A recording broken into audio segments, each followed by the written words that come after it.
প্রত্যেকের কাছে আজরাইল আসবে, কারোর বাঁচার মতো ক্ষমতা নাই। সিন্ধুকের মধ্যে পালাইলেও বাঁচতে পারবে না, এর গাছতলা বসে থাকলেও বাঁচতে পারবে না, 10 তলায় থাকলে বাঁচতে পারবি না। এরে মুসলমান, পালানোর মতো কোনো জায়গা নাই। পৃথিবীর যে প্রান্তে থাকো গো,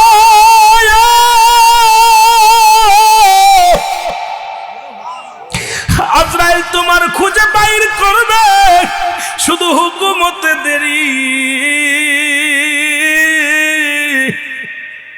হায় রে মত, এই দুনিয়ার মধ্যে পড়ে থাকবি, এই দুনিয়ার বালাখানা, টাকা পয়সা, ধন দৌলত, বাড়ি গাড়ি কোথায় নিয়ে যাবি?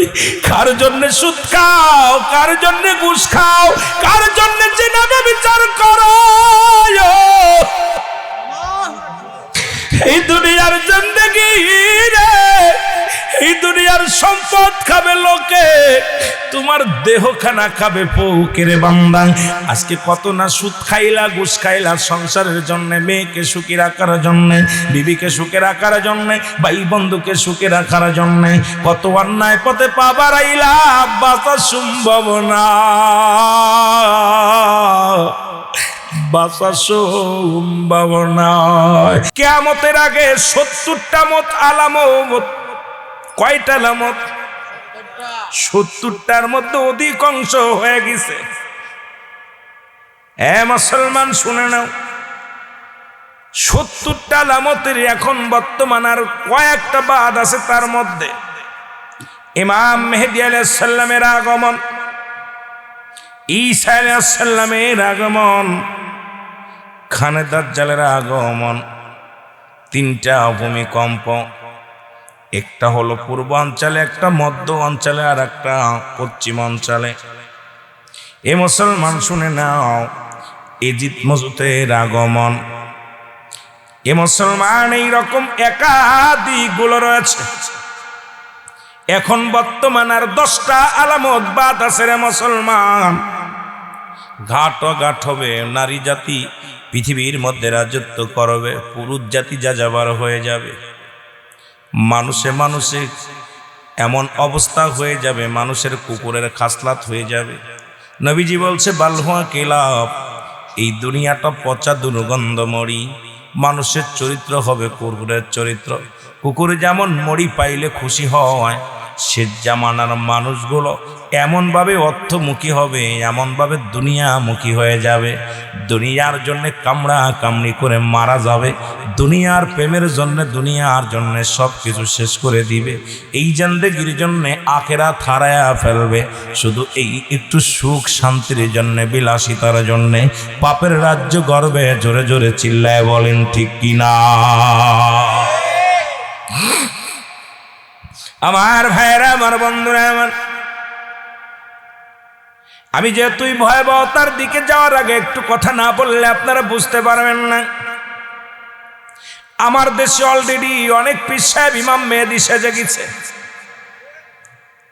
আর খানে দাজ্জালের চরিত্র নিয়ে কিছু আলেমের আবিষ্কার হয়ে গেছে বাংলার জমিনে, ঠিক কিনা?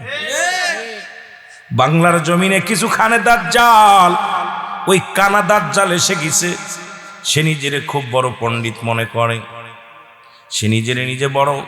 তারা কোরআনের ভুল ধরা শুরু করেছে, মাজার ভেঙ্গে দেওয়ার পক্ষে আলোচনা শুরু করে দিছে। কোরআনের ভিতরে ভুল পৃথিবীর মধ্যে।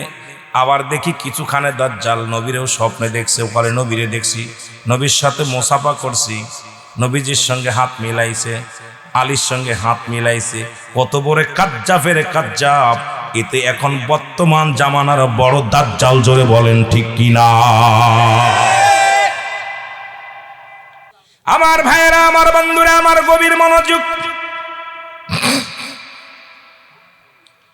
মুসলমান শুনে নাও, পৃথিবীর মধ্যে ইমাম মেহেদী আলাইহিস সালাম অলরেডি 39 জন ভণ্ড ইমাম মেহেদী সাজছে, আর একজন বাদ আছে। বাংলার জমিনে অনেকেই বলছে আমি ইমাম মেহেদী। রাসূল বলছে, ইমাম মেহেদীর পরিচয় নবীজি দিয়ে গেছেন। ইমাম মেহেদী আলাইহিস সালামের নাম থাকবে মোহাম্মদ। কি নাম থাকবে? আমি আপনাদের বুঝাইয়া দিয়ে যাই, নাম কি? মোহাম্মদ। বাবার নাম আব্দুল্লাহ, মান্না মামিনা, বংশ থাকবে বদুয়া গোত্র, বংশ থাকবে গোত্র থাকবে বদুয়া গোত্র, বংশ থাকবে মা ফাতেমার বংশধর। আমার বাবারা, ইমাম মেহেদী আলাইহিস সালাম যখন 40 বছর বয়স হবে, মক্কার জমিনে এত পরিমাণ জিনা ব্যভিচারে লিপ্ত হয়ে যাবে, প্রচুর পরিমাণ সুদের হার বাড়বে, ঘুষের হার বাড়বে, জিনা বাড়বে। আমি আপনাদের বোঝানোর জন্য কথা বলি, মেমোরি খাটাবেন। আজকে বাংলার ইতিহাস দেখেন, বাংলার প্রতিটা ঘরের মধ্যে জিনা, বাংলার প্রতিটা ঘরের মধ্যে ব্যভিচার, বাংলাদেশের প্রতিটা ঘরের মধ্যে আছে সুদ ঘুষ। আমরা যারা বড় বড় অফিসার চাকরি করি, অফিসে বইয়া বইয়া অসংখ্য সুদখোর ঘুষখোর, জোরে বলেন ঠিক কিনা? যদি আবার বলেন, বললে আবার কষ্ট পাবেন অনেকেই। জরিপ করে দেখা গেছে 90% শিক্ষিত মানুষের পিতা মাতা বৃদ্ধ আশ্রমে। ম্যাপ করে জরিপ করে দেখা গেছে 100% মুসলমান শিক্ষিতরা ঘুষ খায় বেশি, জোরে বলেন ঠিক কিনা?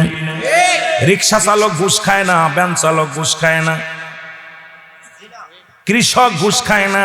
আমার দেশের বড় বড় অফিসার পিএইচডি করে বিদেশ থেকে এসে অফিসের মধ্যে বসেছে, তাদের বেতন 80,000, 1,50,000, তারপরও 200-500 টাকা না হলে কলম চলে না, ফাইলের মধ্যে কলম চলে না। এরা তো শিক্ষিত হয়ে ওই চেয়ারে বসেছে, তার কারণ হলো ওরা ওই বিদ্যা শিখেছে। কোন বিদ্যা? শরীফ থেকে শরীফা হওয়ার বিদ্যা শিখেছে, জোরে বলেন ঠিক কিনা? শরীফ থেকে শরীফা হয়ে গেছে, কারণ ওদেরকে লেখাপড়া শিখেছি জাতিকে যা বাঁচানোর জন্য, পিএইচডি করানো হয়েছে জাতিকে বাঁচানোর জন্য। মুসলমান বিদেশে পাঠায় তাদের বাঁচানোর জন্য, সমাজ বাঁচানোর জন্য। চিন্তা করি, শিক্ষিত সমাজ যদি আমার দেশে হয়, ভাইরা যদি শিক্ষিত হয়, সমাজ বাঁচবে, জাতি বাঁচবে। কিন্তু দেখা যায় সবচেয়ে দুর্নীতির আগে, জোরে বলেন সে ঠিক কিনা? মুসলমান শুনে নাও, দেখলাম গবেষণা করে আমার জ্ঞান দ্বারা যেটুকু বুঝলাম, আজকে বাংলাদেশের বুকে শতকরা 99% শিক্ষিতরাই ঘুষখোর। ঘুষখোর কারা? শতকরা 90% দুর্নীতিবাজ শিক্ষিতরা। সব দিকে তাকাইলে মুসলমান শুনে নেন, আজকে যদি বলেন কেন বললেন, কারণ আপনার সমাজের মধ্যে যারা বড় বড় চেয়ারগুলো দখল করে আছে, কোনো মূর্খ মানুষ বসে নাই, বসেছে ওই জ্ঞানীরা। আর জ্ঞানী মানুষের যেখানে ঘুষ খায়, সেই সমাজ নষ্ট হয়ে যায়, জোরে জোরে বলেন ঠিক কিনা? ভূত খেদাবো কেমনে, ভূত খেদাবো কেমনে? আবার দেখলাম গত সপ্তাহে জরিপ, বাংলাদেশের মধ্যে 1,88,000 পীর। কত হাজার? কথা কয় না কেন? 1,88,000 পীর। বাবারা দিলের কান্ডা লাগায় শুনবেন। বলতে পারেন রুহুল আমিন ভাই তথ্য আবার কই পালেন? তথ্য পাইলাম, সবাইকে একটা স্মার্ট কার্ড দিছে বাংলাদেশ সরকার করে। আমার পেশা কি বলছি বক্তা, আপনার পেশা কি ইমামতি, আপনার পেশা কি কৃষক, আপনার পেশা কি ব্যবসা? কথা কন না, কথা কন না। 1,88,000 পীর বাংলাদেশে যারা পীর ব্যবসায়ী করে, কিন্তু শাহজালালের মতো মানুষের অভাব, শাহপুরানের মতো মানুষ অভাব, সিপাশালার মতো মানুষ অভাব, মুসলমান ফুলতলি মসলাদের অভাব। কারণ এই সমস্ত কামেল পীর এখন বাতি ধরায় পাইতেছি না, শুধু ব্যবসায়ী পীরের যন্ত্রণায় মানুষ এখন ঈমান হারাই ফেলছে, জোরে বলেন ঠিক কিনা? আমার মুসলমান বাবারা শোনো, ইমাম মেহেদী আলাইহিস সালাম যখন মক্কার জমিনে অধিক পরিমাণ পাপ চলবে, এখন সৌদিরা কি পরিমাণ জিনা করে, বাংলাদেশ থেকে কালো বুড়ি মেয়েটাও গেলে, সিঙ্গেল গেলে ডবল হইয়া বাড়ি ফেরে। কথা কই না?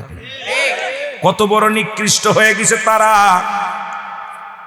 তাদের এত পরিমাণ পাপ বেড়েছে, মুসলমান জিনা বাড়ছে, এত ব্যভিচার বেড়েছে। ইমাম মেহেদী আলাইহিস সালাম রাতের অন্ধকারে বাইর হয়ে যাবে, মক্কা থেকে মদিনার দিকে পালাইবে, মানুষের সামনে দেখা হয়ে যাবে, ওলামা একরাম হক্কানি ওলামা একরামের সঙ্গে সাক্ষাৎ হয়ে যাবে। ইমাম মেহেদী আলাইহিস সালামকে দেখে মানুষ চিনে ফেলবে। রাসূল বলছে ইমাম মেহেদীর নাম থাকবে কি থাকবে? মুহাম্মদ। বাবার নাম থাকবে আব্দুল্লাহ, মার নাম থাকবে আমেনা, তার গায়ের রং থাকবে শ্যামলা, মাথার চুল থাকবে কোকড়ানো মোকড়ানো, বুরুডা থাকবে টানা বুরু, কানের ভিতরে লম্বা লম্বা পশম থাকবে, বুকটা থাকবে সিনো বরাবর, এই সিনারা থাকবে সিংহ পুরুষের মতো। ইমাম মেহেদী আলাইহিস সালাম থাকবে তুতলা, যখন কথা বলতে যাবে তখন এই উরতের মধ্যে জোরে জোরে থাবা মারবে, আল্লাহ আমার তুতলা সেরে দাও। কথা ইমাম মেহেদীর সবচেয়ে বড় পরিচয়, ইমাম মেহেদী আলাইহিস সালাম থাকবে তুতলা, কথা বলতে গেলে বেঁধে যাবে, আর জোরে জোরে উরতের মধ্যে জোরে জোরে থাবা মারবে, জোরে জোরে চিল্লায় বলা যাবে না মারহাবা। এ দুনিয়ার মুসলমান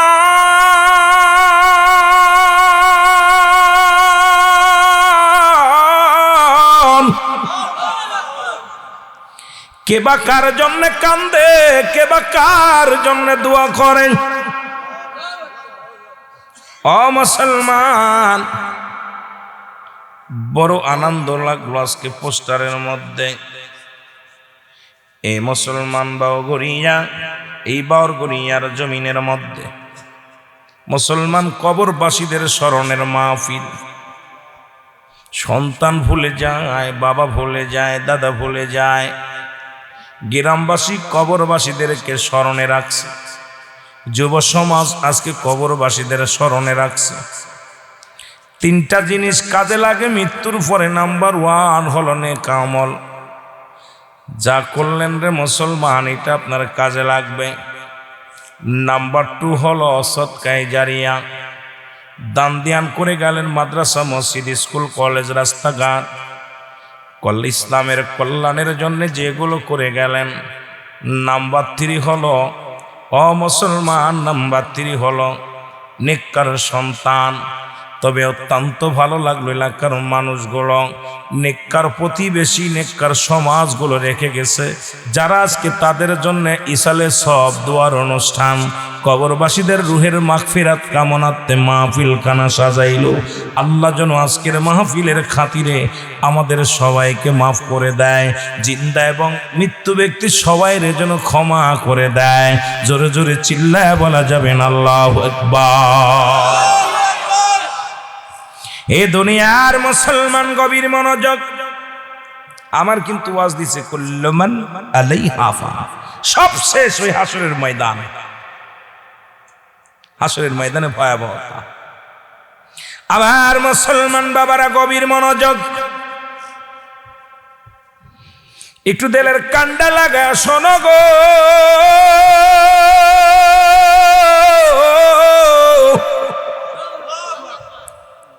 বান্দা যখন জান্নাতের দিকে রওনা হয়ে যায়, প্রতিটা কদমে কদমে, প্রতিটা কদমে কদমে আমার আল্লাহ সগীরা গুনাহগুলো মাফ করে দেয়। কি গুনাহ মাফ হয়ে যায়?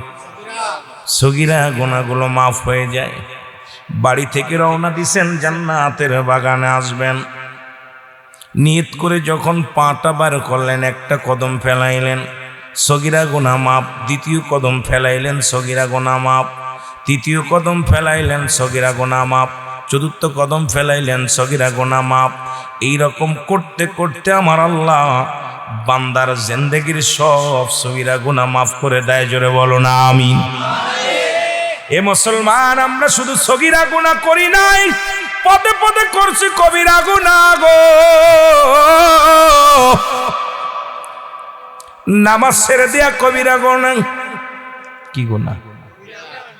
নামাজ কয়জন পড়ছেন? নামাজ ছেড়ে দিয়া কবিরা গুনাহ। মিথ্যা বলা কবিরা গুনাহ। বেগানা মহিলার সঙ্গে দেখা দিয়া কবিরা গুনাহ। বেগানা পুরুষের সঙ্গে দেখা দিয়া কবিরা গুনাহ। মিথ্যা বলা কবিরা গুনাহ। এত গুনাহ করলারে মুসলমান, এই গুনাহগুলো মাফের কি না? আল্লামা কুতুবী রাহমাতুল্লাহ বয়ান করে, দুনিয়ার মানুষ শোনো, জীবন ভরে কবিরা গুনাহগুলো করলেন, রিয়াজুল জান্নাহ বেহেশতের বাগানের সংবাদ শুনে যে বান্দা কবরের ভয়, জাহান্নামের ভয় খাস তওবা করে আল্লাহ বলে ডাক দেয়, ওই বান্দার জিন্দেগির গুনাহ আমার আল্লাহ তাআলা ওই বান্দার জীবনের সমস্ত কবিরা গুনাহগুলো মাফ করে দেয়। জোরে জোরে চিল্লায় বলা যাবে না আমিন। যেহেতু মানুষের মৃত্যু হয় দুইটা টাইমে, একটা হলো রাতের বেলায় গো, আর একটা হলো দিনের বেলা।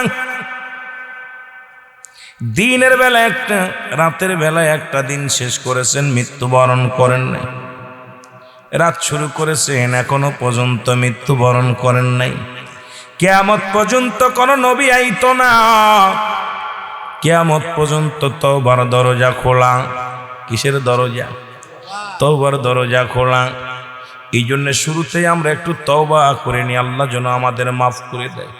আল্লাহ, আজকের মাহফিলে যারা বসেছি তাদেরকে তুমি ক্ষমা করে দাও, তাদের জিন্দেগির গুনাহ মাফ করে দাও।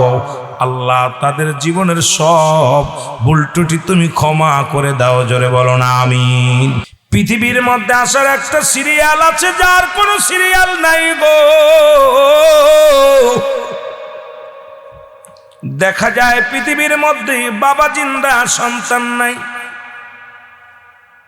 সন্তান জিন্দা বাবা নাই, দাদা জিন্দা নাতি নাই, নাতি জিন্দা দাদা নাই। পৃথিবীর মধ্যে সন্তানের লাশ যে বহন করেছে রে মুসলমান, সেই বাবাই জানে সন্তানের লাশ কত ভারী। যে বাবাই সন্তানে যার বাবার লাশটা বহন করেছে, বাবার লাশটা কত ভারী, একমাত্র যিনি বহনকারী লাশ সেই জানে রে মুসলমান। এক নাম্বার বিপদ হলো মানুষের মরণ, দুই নাম্বার বিপদ হলো কবর, সেই কবরবাসীর স্মরণের মাহফিল, তিন নাম্বার হলো কিয়ামতের ময়দানের ভয়াবহতার মুসলমান। রে আজ না হয় কাল তুমি যাইবা কবরে, মরার পরে দেখবে চেয়ে গো তোমার সবই রইল পড়ে, মরার পরে। আরো জোরে বলেন, মরার পরে দেখবে চেয়ে গো তোমার সবই রইল পড়ে, মরার পরে। এর দাদাই গেছে, বাবাই গেছে, কেউ আইল না ফিরে, তোমারও তো যাইতে হবে গো ভাইজান অন্ধকার কবরে, তোমারও তো।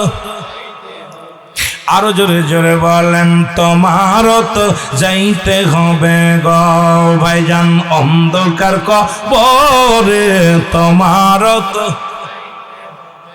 রিয়াজ না হয় কাল তুমি যাইবা কবরে, আজ না হয় কাল তুমি যাইবা কবরে, মরার পরে দেখবে চেয়ে গো তোমার সবই রইল পড়ে, মরার পরে।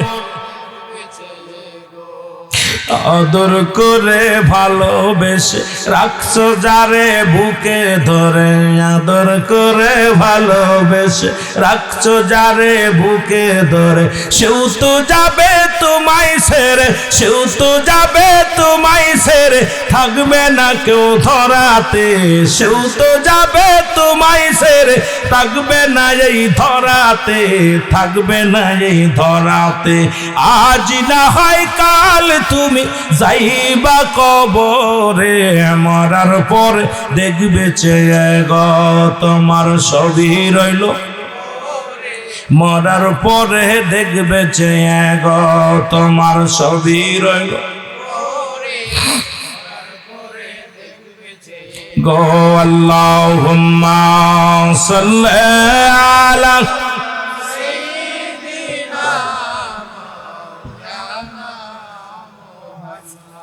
ওয়ালা আলি সাইয়্যিদিনা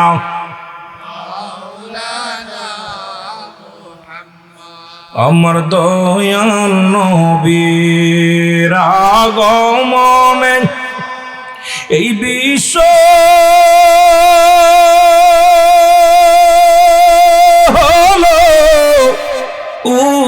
তাআলা তার উপরে পড়েন দুরূদ। আমার সাথে তওবা করেন, আস্তাগফিরুল্লাহ রাব্বি মিন কুল্লি যামবিন আতুবু ইলাইহি লা হাওলা ওয়ালা কুওয়াতা ইল্লা বিল্লাহিল আলিয়্যিল আযীম। লা ইলাহা ইল্লাল্লাহু মুহাম্মাদুর রাসূলুল্লাহ। আমার সাথে একটা আওয়াজ দিয়ে তো আল্লাহর কাছে প্রার্থনা করেন, আমি পাপী অপরাধী মওলা তোমার দয়া চাই, বলে না আমি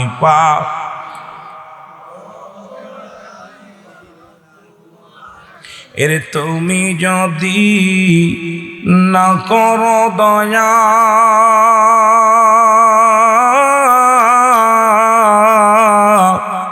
আমার হবে কি উপায়, আমি পাপী অপরাধী মওলা তোমার দয়া চাই, বলে না আমি পাপী।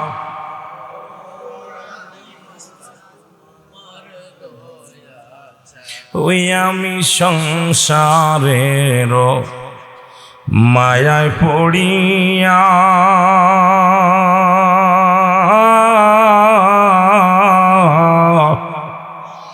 করছি গোনা জীবন গভরে বুঝি রক্ষা পাব না, করছি গোনা জীবন গভরে বুঝি রক্ষা পাব না। এরে বসেছি আজকে জান্নাতের বাগানে, আল্লাহ নিরাশ কইরা দিও না। হায় হায় বসেছি আমরা জান্নাতের বাগানে, নিরাশ কইরা দিও না। আমি পাপী অপরাধী মওলা তোমার দয়া চাই, বলে না আমি পাপী অপরাধী মওলা তোমার দয়া। এর তুমি যদি না করো দয়া আমার হবে কি উপায়, আমি পাপী অপরাধী মওলা তোমার দয়া। এই দুনিয়ার মুসলমান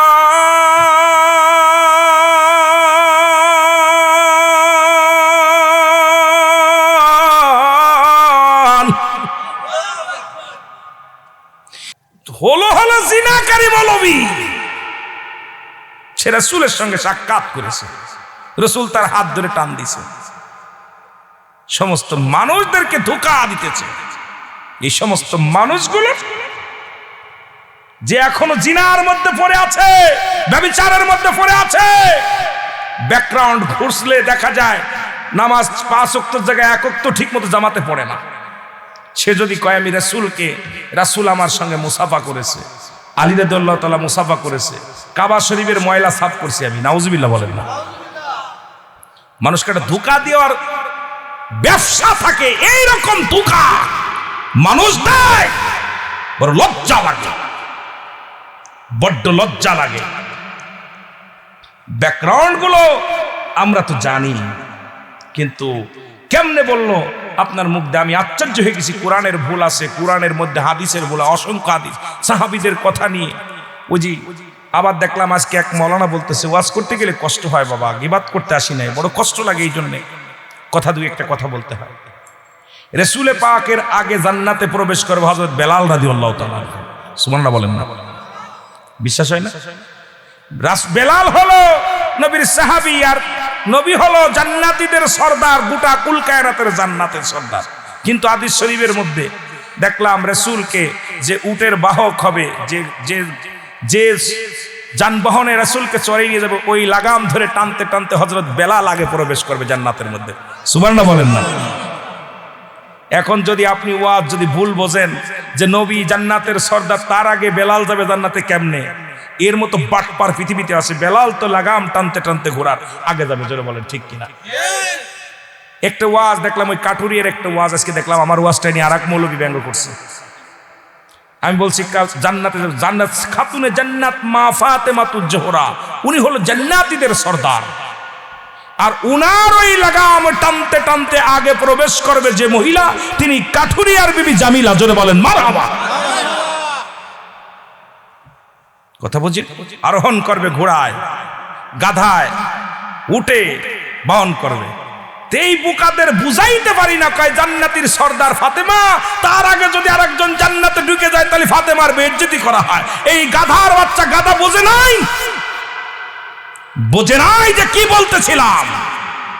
বড় কষ্ট সমাজের মধ্যে, যে অবস্থা কামড়া কামড়ি শুরু হয়েছে বাবা,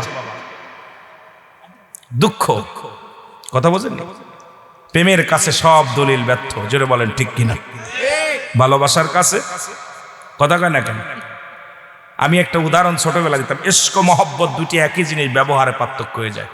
ওলামা একরাম বুঝবে, জ্ঞানীরা বুঝবে। ইশক মহব্বত দুটি একই জিনিস, ব্যবহারে দুই হয়ে যায়। সেটা হলো, আপনি যখন আপনার মেয়েটাকে জড়িয়ে ধরবেন, শুধু মহব্বত বাইর হবে। আপনার ওই বিবিও তো মহিলা, মেয়েটা তো মহিলা। আর যখন আপনার বিবিকে জড়িয়ে ধরবেন, তখন মহব্বত থাকে না, ইশক এসে যায়। জোরে বলেন ঠিক কিনা? বাংলা ওয়াজ বোঝেন? কিন্তু এইটা যে সমস্ত উলামা একরাম বোঝে না, ফিতনা সৃষ্টি করতে সমাজের মধ্যে, আমি মনে করি এরা ইসলামের জন্য বড় ভয়ঙ্কর খানে দাজ্জাল। জোরে বলেন ঠিক কিনা? এই দাজ্জাল গুলো নবীজি তরবারি দিয়ে ইসলাম প্রচার করে নাই, প্রেম দিয়ে প্রচার করছে, ভালোবাসা দিয়ে প্রচার করছে। জোরে বলেন ঠিক কিনা? যেখানে তরবারি লাগছে সেখানে তরবারি লাগাইছে। কথা বোঝেন নাই? আবার যে বলি নাই তরবারির কথা, তরবারি যেখানে লাগছে সেখানে লাগাইছে, যেখানে ভালোবাসার দরকার সেখানে ভালোবাসা দিছে। জোরে বলেন ঠিক কিনা? দেখেন না, আমাদের এক বক্তা ওয়াজ করত, উনিও মারা গেছেন কিছুদিন আগে জেলখানায় থেকে। জামাত ইসলামের একজন নামধারী বক্তা, নাম হলো মাওলানা আল্লামা দেলোয়ার হোসেন সাইদি। আমি কিন্তু তাকে অনুসরণ করতাম, যেই যা বলেন আমি দুঃখ পাই না, কেন আমরা ওয়াজের ময়দানে তখন ছোট, যখন তারা ওয়াজ করছে অস্বীকার করবো না কখনো তাকে। আমি সেই ওয়াজগুলো আমরা বাংলাদেশের এক সময় কাফাইছে, আলোচনা করছে। আমরা তার আলোচনা, কুরআন হাদিসকে ভালোবাসি, ব্যক্তি না। পাপকে ঘৃণা করি, পাপীকে না। জোরে বলেন ঠিক কি না? পাপকে ঘৃণা করি, পাপীকে না। তা আমিও এক সময় অনেক বক্তা, ওই আপনার ওই তুফাজ্জল হোসেন যুক্তিবাদীর ওয়াজ শুনতাম, আপনারা অনেকে শুনছেন। বড় বড় মুরব্বী আনসারী সাহেবের আলোচনা, দেওবন্দির আলোচনা, আপনাদের এই সিলেট বিভাগের বড় বড় মুফতি সাহেব যারা ছিল, আমরা তো 2 দিনের মার বড়গি। জোরে বলেন ঠিক কিনা? আমরা 2 দিনের বড়গি। এখন তো আগে যারা কষ্ট করছে ইসলামের জন্য, ওই শাহজালাল কষ্ট করছে, ফুলতলি মাসলাত কষ্ট করছে, শাহপরান কষ্ট করছে, যাদের অবদানে আজকে কুরবানি করতে পারেন, যাদের অবদানে নামাজ ঠিক মতো পড়তে পারেন, তাদের তো আমরা সবাই অনুকরণ করি। জোরে বলেন ঠিক কিনা? অনুসরণ করি না বাবা? তা উনার কথা বলতেছিলাম, উনি কিন্তু একটা ওয়াজের ভিতর বলছিল যে রাসূলের মসজিদের মধ্যে এক ইহুদি দাঁড়ায় প্রসাব করতেছে, দাঁড়ায় প্রসাব। সাহাবী ধমক দিচ্ছে, ইসলাম যে ইসলাম যে কত শান্তিপ্রিয় এটা নবীজি বুঝাই গেছে। আমার নবী বলছে, খবরদার ধমক দিও না, আগে প্রসাবটা ক্লিয়ার হোক। ও তো করতেছে, এখন যদি বাধা পড়ে কষ্ট হয়ে যাবে, প্রসাবটা এটে গেলে কষ্ট পাবে, বান্দাটা কষ্ট পাবে। কষ্ট দেওয়ার জন্য আমাকে পাঠায়নি আল্লাহ। প্রসাব যখন ক্লিয়ার হয়ে গেল, নবীজি ডাকছে, বাবা ইহুদি, তুমি যে কাজটা করলে, এই ঘরটা চেনো? বলে চিনি। কিসের? আপনাদের ইবাদতের ঘর। কিসের ঘর? ইবাদতের ঘর। তা তুমি যে কাজটা করলে, এই কাজটা তোমাদের কোনো ইবাদতের ঘর আছে? বলে আছে। তুমি যে কাজটা করলে, এই কাজটা যদি আমি করতাম তোমাদের ঘরের মধ্যে কেমন লাগতো? বলতেছে, এই কাজটা যদি আপনি করতেন নিশ্চিত আপনার কাল্লা কাটা পড়ে যেত। নবীজি বলতে, তুমি তো সমাধান দিয়ে দিলে। বলি, ইয়া রাসূলুল্লাহ, ইয়া হাবিবাল্লাহ, এত বড় অপরাধ করা পর আপনি যে বুঝার মতো সুযোগ দিছেন, একটু সুযোগ দিছেন, ইয়া রাসূলুল্লাহ, আপনি তো রাহমাতুল লিল আলামিন, আপনি আমাকে কালেমা পড়াই দেন, মুসলমান হয়ে যাব, লা ইলাহা ইল্লাল্লাহু মুহাম্মাদুর রাসূলুল্লাহ। আর আমাদের আলেমদের চরিত্র খালি একটা এরেও ধরতেছে, ওরেও ধরতেছে। কোথায় অবস্থা? ওয়াস পরশ্রুতি কাতর, বাংলায় বলা হয় পরশ্রুতি কাতর, একজনের ভালো আর একজন দেখতে পারে না। এই সমাজ যে অবস্থা, বাতিলেরা যেভাবে কামড়াচ্ছে, সুন্নিরাও সেভাবে কামড়াচ্ছে। আজকে যেভাবে শুরু করছে, ওয়াজের ময়দান ওসিরেই দেখবেন ইহুদি নাসারারা হাতে তালি দেওয়া শুরু করছে, কারণ আমরা মারামারি করে মারা যাচ্ছি। সেজন্য নবীজির কথা বারবার বাল্হুয়া খেলাফ। এই দুনিয়াটা পচা দুর্গন্ধ মরি, মানুষের চরিত্র কুকুরের চরিত্র। জোরে বলেন ঠিক কিনা? কথাটা বারবার মনে পড়ে আমার।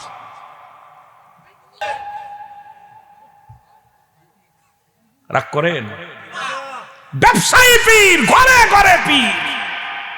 এরা শাহজালালের মতো গৌরগোবিন্দের আস্তানা ঠেকায় বাতিল করে কালেমার বাতি জ্বালানোর জন্য আসে নাই। তারা শাকের গোসাইতে কত হাজার মুরিদ, কত হাজার হইছে, কত হাজার এগুলো পাইছে। এগুলো রাগ করেন বাবা? রাগ করেন না। আমি কষ্টে আছি বলে কথাগুলো বলতেছি, অনেক কষ্টে আছি। কারণ এই জামানায় মৌলানা হয়ে বড় বিপদের মধ্যে আছি। কেন জবাব আমাকে দিতে হবে। অনেকে কষ্ট পাবে কথা বললে, অনেকের দুঃখ লাগে, কিন্তু কথাগুলো আমাকে বলতেই হবে। জোরে বলেন ঠিক কিনা? যুব সমাজ জাতিকে বাঁচাইতে হবে, এই জাতিকে বাঁচাইতে হবে। আজকে দেখেন, যদি শাহজালালের মতো আরেকজন বীর আসতো, এই সিলেটের জমিনে এই ঘুষখোর সুদখোর পালানো লাগতো। কথা কয় না কেন? কথা কয় না? আহা, তারা ছিল ইসলামের জন্য, আর আমরা আছি পেট পূজারির জন্য। যদি তাই না হতো, আজকে চিত্র জগতের নায়ক নাম হলো জায়েদ খান। নাম কি? কথা বলেন কি খান?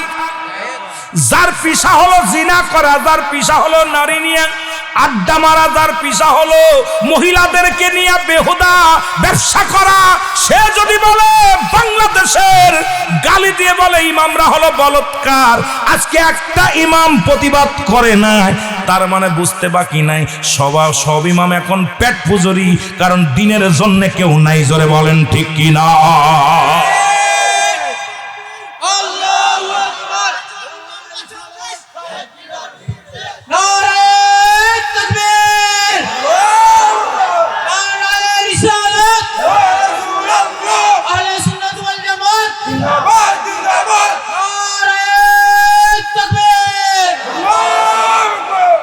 আমি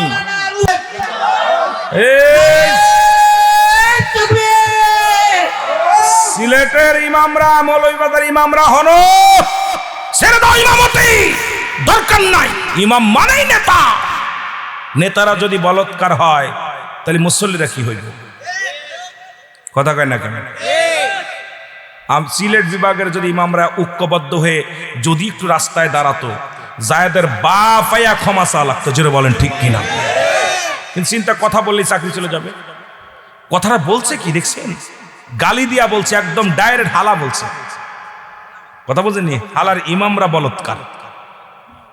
এ ভাই, অন্যায় একজন করতে পারে, ভুল একজন করতে পারে, সব ইমামের বিরুদ্ধে কথা। ইমাম মানেই নেতা, ইমাম মানেই নেতা। সেই নেতার বিরুদ্ধে এত বড় কথা বলে, কিন্তু সে আছে কোথায়? কোন জগতের মানুষ? সুজ আপনার জাজর আর জাজর চেনেন, যেটাতে মুড়ি ভাজে মহিলারা, অনেকগুলো ফোঁটা থাকে পাছা, দেখছেন এগুলো মুড়ি? এটার কি বলে আপনাদের দিকে? কি বলেন? সাইন বা আপনাদেরটাই বলেন। ওই সাইন আর হলো সুজের কয় ফুটা? জাজর বলতেছে সুজ তোর পাঁচা ফুটা। জাজর ওই যে আপনার ওই সাইনের ফুটা হলো 1000, আর সুজের ফুটা হলো একটা। তো ও জিনার মধ্যে থাইকা আমাদের একজন মৌলবী ভুল করছে, তার জন্য সব ইমাম বলৎকার, আর এখনো বাংলার জমিনে টিকে থাকে। ওর জিভ বটনে ফেরার দরকার। জোরে বলেন ঠিক কিনা? ওই সাহেবজাদার নির্দেশ, বাঁচাও ইমান, বাঁচাও দেশ। যদি বাঁচাইতে হয় এখনো ধরতে হবে। জোরে বলেন ঠিক কিনা? কষ্ট ভিতরে লাগে, বলতে পারেন এই কথাগুলোর প্রতিবাদ করা মৌলভীবাসী না। খালি আছে কার ভুল ধরবা, কোন মৌলবীর ধরো ঠেকাও। কিন্তু আমাদেরকে সর্বনাশ করে দিচ্ছে। জাতি শেষ হয়ে যায়, সমাজ শেষ হয়ে যায়, এখন আমাদের ঘুম ভাঙে না। জোরে বলেন ঠিক কিনা? ছুটে আইসা জালালের সৈনিক আছো যারা, ছুটে আয় ফুলতুলি বাবার সৈনিক আছো যারা, কতল কর সালা সিরই মোরদা গন্ডা খানা, শাহজালালের পাক ভূমিতে যারা আসলো ভাগ বসাতে, শাহজালালের পাক ভূমিতে যারা আসলো ভাগ বসাতে আবর্জনা কতল করে সুন্নিয়াতের ফসল ফলা ছুটে আই ওলি আল্লাহর প্রেমিকা যারা ছুটে আই কামেল পীরের প্রেমিকা যারা জোরে বলেন ঠিক কিনা আবার তাকবীর দিতে হবে উঠতে হবে জাগতে হবে আমি যে কথা বলতেছিলাম নবীজি বলছে ওনার পরিচয় বাংলাদেশে যারা ইমাম মেহেদী বলে দাবি করে জুতা দিয়ে পিটাইলে নিয়ে কি হবে অনেক পীর সাহেবের দরবারে ইমাম মেহেদী সেজে গেছে কয় আমরা ইমাম মেহেদী ওরে যত পিটাইবেন তত নাকি ইমান হরণ করার জন্য উঠে পড়ে লাগছে যেটা বলেন ঠিক কিনা ইমাম মেহেদী আলাইহিস সালাম বাংলাদেশে আগমন করবে না বাংলাদেশে জন্মগ্রহণ করবে না উনি করবে মক্কা মদিনায় যেটা বলেন ঠিক কিনা কিন্তু দুঃখের বিষয় আমার বাংলাদেশে কিছুদিন আগে ওয়াজ করতে গেছি এক পীর সাহেব কয় হুজুর আমার গাড্ডাই কেনে কয় হুজুর কপাল খুলছে আমি কি কয় হুজুর ইমাম মেহেদী তো আয়া গেছে আমি কি দেখে আমার ওই বড় ছেলেটা কি হুজুর মেহেদী মুসাফা করে আমি দেখলাম আমার চেহারাটা ভালো সুন্দর চেহারা আমি দেখলাম ভাই আমি আসওয়াত মার্কা মানুষ এই নূরের সঙ্গে যদি ঝলক মারি তাহলে বিপদে পড়ব কথা বুঝলেন কয় এটা ইমাম মেহেদী এই আসার পর দেশের মধ্যে যা যা হয় ওই ছেলে যা বলে এটা ঠিক ঠিক হয়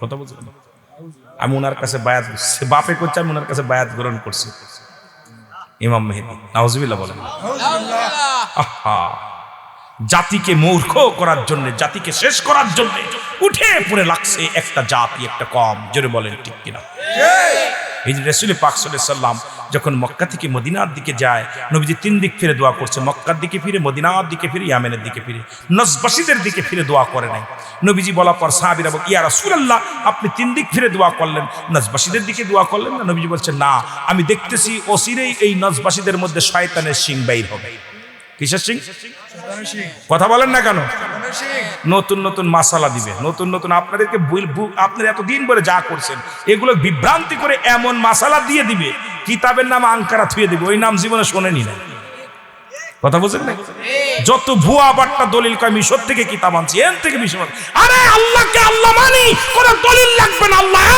যারা বলেন ঠিক কিনা আল্লাহ রাসূল তার প্রেরিত রাসূল কোন দলিল লাগবে না যারা বলেন ঠিক কিনা তোর মিশরের দলিল মিশরে রাখ বাটপার এমন একটা কিতাবের নাম বলবে আপনাদেরকে শেষ করে দিবে বলবে ওইটাই পাইছি এটা করা যাবে না আমার ভাইরা আমার বন্ধুরা আমার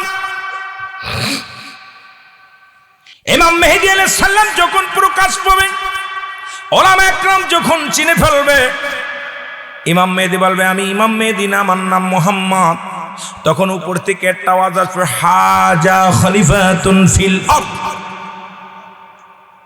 বাংলাদেশের মানুষ কত বোকা এত বোকার বোকা সরল প্রাণ মানুষ আসলে বোকা বললে ভুল হবে আমার দেশের মানুষ সরল মানুষ একটু মানুষের চোখের পানি বলে মায়া লেগে যায় যেটা বলেন ঠিক কিনা মায়া লেগে যায় কিছুদিন আগে দেখলাম একটা ঘোড়ার মধ্যে ওই ঘোড়ার লেডিস মার্কা ঘোড়া দেখছেন না আপনারা গায়ের মধ্যে তীর লাগাইছে দুইখান পাখা আছে চারখান পাও আছে উড়ে যাচ্ছে পান নিচে লেখা আছে কি জানে হাজা খলিফা এখানে লেখা রয়েছে হাজা বুরাকুন নবী সাল্লাল্লাহু আলাইহি ওয়াসাল্লাম এটা সেই বুরাক রাসূলকে যিনি মিরাজ করেছিলেন মিরাজের রাতে নবীকে নিয়েছিল নাউজুবিল্লাহ বলা যাবে না নাউজুবিল্লাহ আমরা মৌলবীরা ধরে সুমো দিছি আরবি দেখছি কথা কই না কেন কিতা দেখছি এই কথা বলেন কি দেখছি সব আরবিতে সুমা দেওয়া যাবে ওলামা একরাম কথা না কইলে ওরা কইব আপনি কথা কইতে হইব জ্ঞানী মানুষগুলো কথা কইতে হইব লেখা রয়েছে কি হাজা বুরাকুন নবী সাল্লাল্লাহু আলাইহি ওয়াসাল্লাম হাজির ছিল এই বুরাক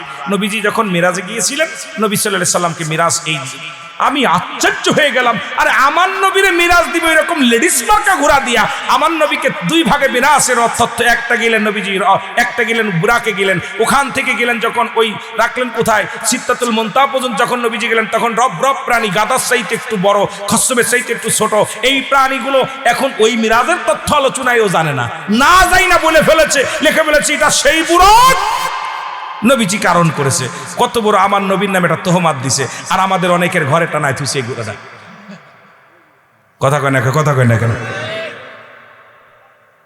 জাতিকে এই জন্যে আলেম থাকবে নবীজি বলছে ও আপনার বুখারী শরীফের হাদিস একদল আলেম বাইর হবে, তারা নিজে মনে করে আমার নামাজ, কেন আমার নামাজ আর অন্য কারোর নামাজ, আমার নামাজ অন্য কারোর নামাজ হচ্ছে না, আমার কোরআন আমি কোরআন পড়ি, আমারটাই ঠিক হচ্ছে আর কারোরটা ঠিক না। কথা বুঝে? নবীজি বলে গেছে, আমার কথা না।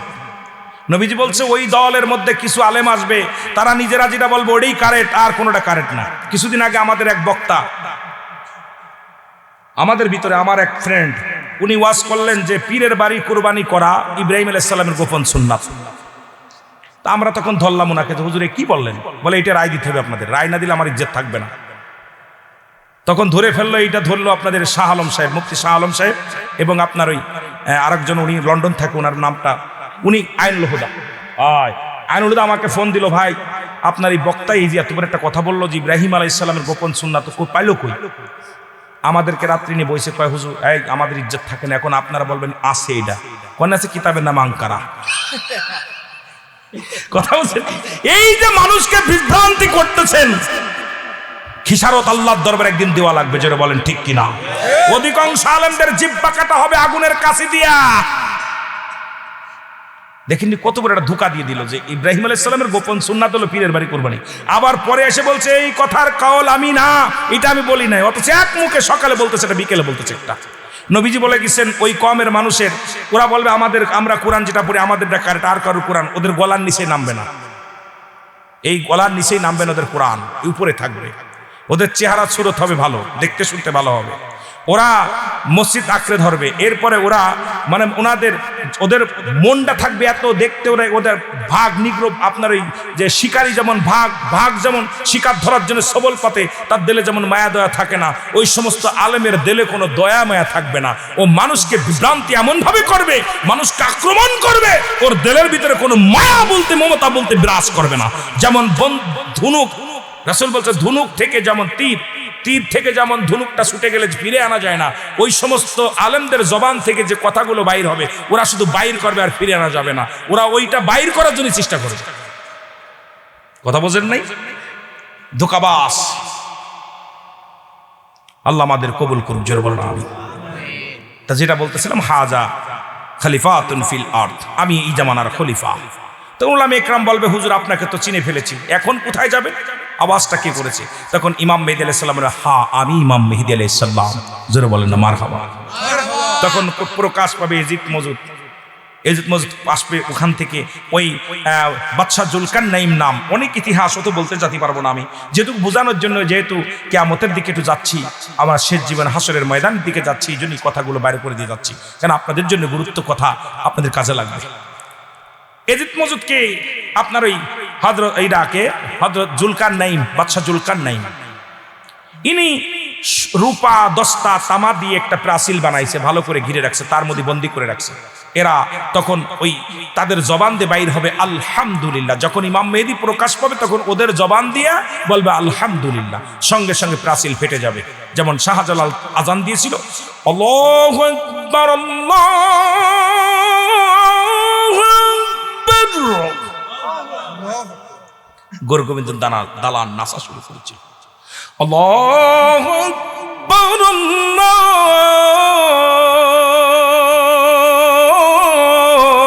আকবার, চারিপাশে প্রাচীরগুলো ভেঙে পড়ে গেল। আজানের কত ধ্বনি, কত আওয়াজ, মারহাবা মারহাবা। আপনার ওই এজিদ মাজুতের জবান দিয়া আলহামদুলিল্লাহ বাইর হবে, প্রাচীর ভেঙে যাবে, দুনিয়ার পানিগুলো খেয়ে ফেলবে, দুনিয়ার মধ্যে যত মানুষ আক্রমণ করবে এই মানুষগুলোকে দৌড়ায় দেবে ইমাম মেহেদী আলাইহিস সালামের কাছে। মানুষ ইমাম মেহেদীকে দোয়া করেন, আল্লাহ পাক একটা প্রাণী পাঠাইবে, বিছে জাতি প্রাণী, বিছা, ওই যে বিছা হুলালাতা, এটা আসবে মানুষের দেহের মধ্যে লাগবে, ক্যান্সার রোগ ধারণ হবে, মানুষগুলো মারা যাবে, এত পরিমাণ মানুষ মারা যাবে, মানুষের দুর্গন্ধে টিকতে পারবে না। তখন আবার যাবে ঈসা আলাইহিস সালামের কাছে, কার কাছে? ইমাম মেহেদীর কাছে। দৌড়াই যাবে, ইমাম মেহেদী গো আপনি আমাদের দয়া করেন। তখন ইমাম মেহেদী আলাইহিস সালাম দোয়া করবে, কাক জাতীয় একটা প্রাণী আসবে, কাক নয়, কাকের মতো বিকল দেখতে, এইটা এসে গোস্তগুলো ঠুকায়, খালি গোস্ত খাওয়া প্রাণী, গোস্তগুলো খেয়ে ফেলবে, হাড্ডি পড়ে থাকবে। দৌড়াই যাবে ইমাম মেহেদীর কাছে, ইমাম মেহেদী গো দুর্গন্ধে আমরা টিকতে পারতেছি না। তখন আল্লাহ পাক 24 ঘন্টা একটা বৃষ্টি দিবে কিয়ামতের আগে, সকাল থেকে শুরু করে পরের দিন সকাল পর্যন্ত বিশাল একটা বৃষ্টি হবে, নদী নালা পদ্মা মেঘনা যমুনা সব পরিপূর্ণ। মহিলার দায়িত্ব না তো যে আমি বাংলাদেশের জাতীয় পাখি, ও জীবনেও ময়লার উপরে পড়তো না, জোরে বলেন ঠিক কিনা? সে বয়া থাকতো আর বলতো খাবার নিয়ে আয়, পা ধোয়ানোর পানি নিয়ে আয়, গোসল করার পানি নিয়ে আয়, খাবার নিয়ে আয়, সব কিছু নিয়ে আয়, কারণ ও নিজের দাম জানে না। তদ্রূপ সিলেটবাসীও নিজেদের দাম জানে না। যদি জানতো, সিলেটের মানুষগুলো আল্লাহর ওলিদের জন্য আশিকে পাগল হয়ে যেত। জোরে বলেন ঠিক কিনা? আসি কিছু লোক, কিছু যে নাই তা বললে নয়, আসি। এই জন্যে, কারণ এই দেশে যখন আজান ছিল না, সিলেটের জমিনে আজান ছিল না, কুরবানি ছিল না, নামাজ ছিল না, যখন সবচেয়ে বড় মহৎ বিষয় হলো যেখানে হিন্দু রাজ্য ছিল, সেই রাজ্যটাকে আল্লাহর ওলি শাহজালাল ইয়ামানি এই জমিনের মধ্যে আসার পরে কুরবানি চালু হলো, আজান চালু হলো, নামাজ চালু হলো। আজকে হিন্দু রাজ্য থেকে অল বাংলাদেশের মধ্যে এই সিলেট ভূমিটাকে পুণ্যভূমি বলা হয়। সিলেটের শাহজালালের খাতিরে, জোরে বলেন মারহাবা। শাহ ফুলতুলির খাতিরে এই জমিনটাকে বলা হয় পুণ্যভূমি। মারহাবা বলা যাবে না? এত দাম আপনাদের। আল্লাহ সেই জমিনের মধ্যে বসে কিছু কথা বলার তৌফিক দান করুক। সকল বলুন আমিন। একটু মহব্বতের সঙ্গে উচ্চ কণ্ঠে আওয়াজ দিয়ে বলেন আল্লাহুম্মা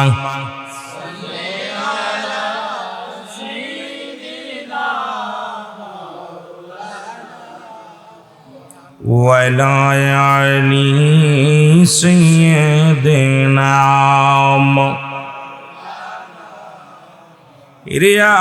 আজ না হয় কাল তুমি যাইবা কবরে, মরার পরে দেখবে চেয়ে গো তোমার ছবি রইল পরে, মরার পরে। আরো জোরে বলেন, মরার পরে দেখবে চেয়ে গো তোমার ছবি রইল, মরার পরে দেখবে। দাদাই গিয়েছে, বাবাই গিয়েছে, কেউ আইল না ফিরে, তোমারও তো যাইতে হবে গো ভাই অন্ধকার কবরে, তোমারও তো যাইতে হবে।